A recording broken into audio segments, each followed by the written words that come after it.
John Oliver had some very pointed words from Mr. Elon Musk last night, so maybe we should address them. I'm Brian. Welcome to my Tesla Weekend. Yeah, let's get on with it.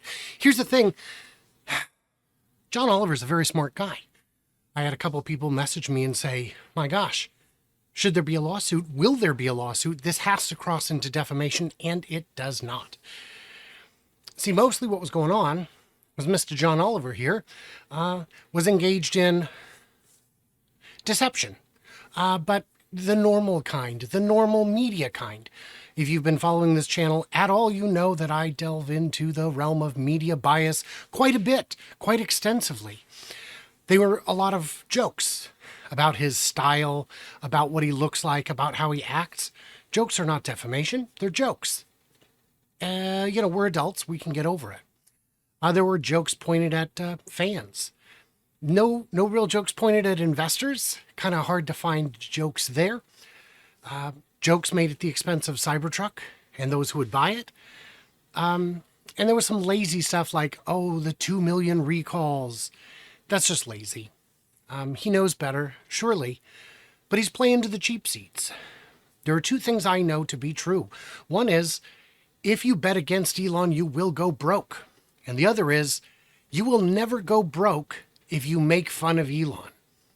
There is fertile ground in telling idiots what they want to hear. And a lot of idiots don't like Elon. They really don't. John Oliver's very careful to keep his claims legit, to keep them legally defensible. So, for example, he didn't bring up the emerald mine. That's not a real thing. That's spurious at best. You're not going to get anywhere with that. Skip it. He did mention PayPal and how PayPal led to SpaceX, led to Tesla, and so on. And a lot of the big things that he said, he didn't say them. He used Elon's own words in some cases, and in other cases, the analysis of his words. There was a tweet which is cited as proof that Elon is anti-Semitic. I know a lot of people who are Jewish who would strongly disagree with that claim, but I've met a lot of people who would agree with that claim. I know Elon himself said in that New York Times interview that this was something he regrets. He regrets sending that tweet. I don't know. He didn't check the background of the person sending it. It was a mistake. I'm sure Elon hates plenty of people, but not wholesale as a group. I'm sure he has friends from every walk of life. I think that's reasonable to assume. So the one that annoyed me the most was the whole claim that SpaceX didn't start from square one. They took just established technology and made it a little bit better. No, they didn't. NASA open sourced their patents. They made them available to everyone, to you, to me, to Jeff Bezos. Jeff Bezos launched Blue Origin before SpaceX and funded it more aggressively. There was more money to fund Blue Origin than there was to fund SpaceX. They haven't made it to orbit yet. So money is not enough. Access to patents isn't enough. There is some secret sauce there. Starting a car company is nigh impossible, at least in the US. There are no new car companies that have reached mass production, unless you count the handful of thousands from Rivian and Lucid. It's rarefied air, and those companies are struggling mightily. So there's no lawsuit. There's no defamation. They just used his own words and the words of the media who is themselves biased. So, like at one point he said, he was pointing out, well, the factories are unsafe. See, here's some people saying so. And the problem with that is they're safer than other car factories. And they're always working to make them safer. There is a reward system for making your workplace safer. Maybe other companies have it, and it just doesn't work as well. So that's, crazy. I'm going to stop this. It's a bit distracting. So the 3 month, safety inspectors were locked out for 3 months Though I'd never heard that before. I had to look it up. You know what I found out? That's to inspect the sign on the outside of the former Twitter headquarters, now X. They wanted to inspect the sign. They weren't allowed to. And I don't know who it was that was trying to get in, but if it's OSHA, that's the wrong department. So I don't know. I don't know anything about that. But he made it sound like, without saying it, that he won't let inspectors in anywhere to any of his companies ever. And that's technically, I mean, you can make it sound that way without lying, but you're being very dishonest. Again, he's playing to the cheap seats. The absolute dummies are going to gobble this stuff up. And that's unfortunate because dummies will eat anything. That's why crayons are non-toxic. Then there's the whole thing about it's autopilot and it's self-driving, and call it what you want. It's never been either one. Well, I don't know how you don't know what autopilot means, but it's had a definition for about 100 years in aviation, and it doesn't mean walk away from the controls. It means you're still in control, but the machine is doing some of the work for you. That's what autopilot means. The full self-driving demo he showed, it says right on the screen, the car is doing everything. Yeah, it was. You saw it. Yeah, it was on a predetermined course, but that was, I mean, he said this is what's coming in the future, not what you can buy today. I mean, he's just showing what's on the screen and making a quick jab. It's not honest. It's unfortunate. John Oliver, a very smart guy, but he's smart enough to know what he's doing. The fact that he has such a fundamental misunderstanding of what beta is and how it works tells me that he's never had any firsthand experience with it. The clips he showed were from hit pieces. We know that. I'm surprised Clown O'Dan's segments didn't show up. That would have been pretty fitting. And then there's the factory closures during the shutdown. They were ordered to be closed and he didn't care about safety. There's context missing here, man. There's context. I took that very seriously. I was one of the first to take my kids out of school because there were deaths within like 15 miles of my house were the first deaths. So I had my kids out early. I take this very seriously. And I will tell you that this claim is so dishonest, it defies understanding. Every other car factory in the country had reopened. Every other county in California had reopened.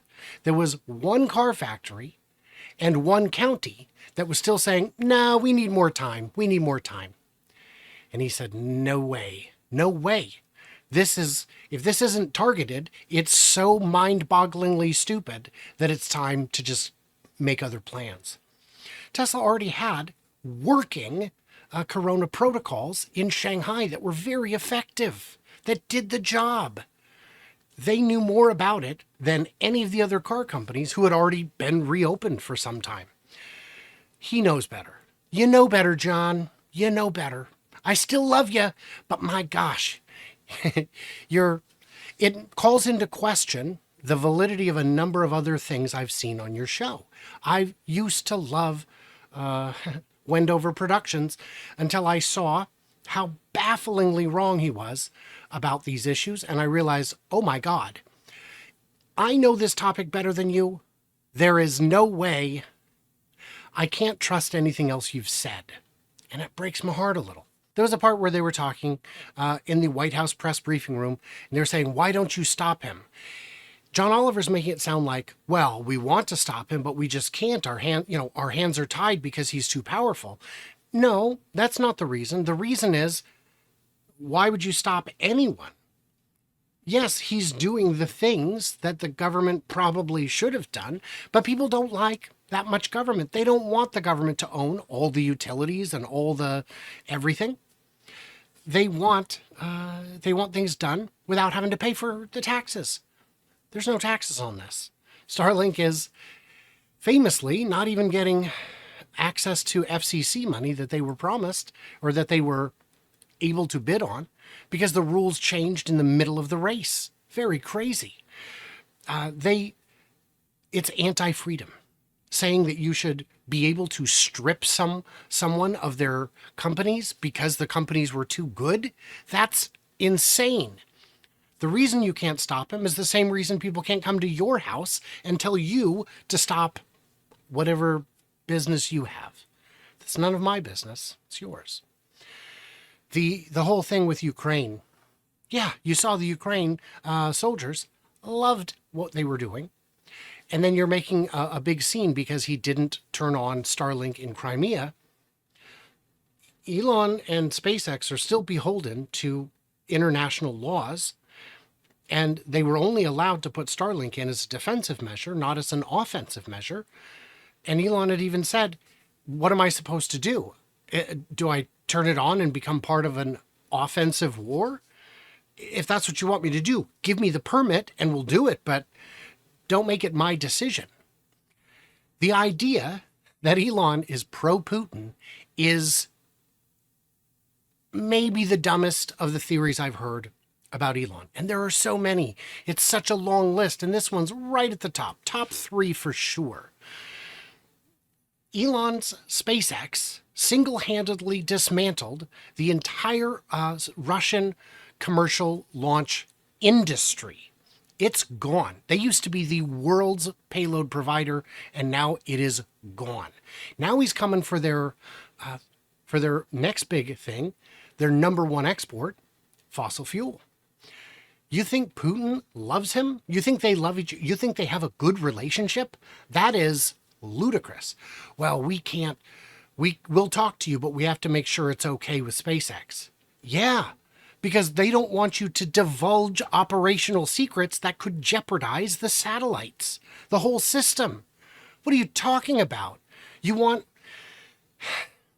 If you ask a Pentagon official to speak with the press about the new tank, you should probably have the contractor sitting in who built it so that you don't say something that could reveal its vulnerabilities. And again, what John Oliver said was not completely untrue. It was just phrased in a way that would lead a reasonable person to an unreasonable and incorrect conclusion. So, yeah, Russia hates him. Russia hates him. I get it. John Oliver's an entertainer, but this was not entertaining. You're fueling the fire. You're going to make money on this. This is going to be a very successful video because, the anti-Elon, I was going to use some bad words there, but I won't. We'll just call them Gojos. Will glom onto it like it's their new toy. It's their favorite teat from which to suckle. Citing bad sources doesn't make the subject look bad. It makes the presenter look bad. John Oliver, John, what are you doing, man? And making fun of Elon's bad jokes? Of course you think they're bad jokes. You're a professional comedian. But I'm a professional analyst, and I can tell you that your analysis was wet trash. What did I miss? What did I misunderstand? Leave it all in the comments below.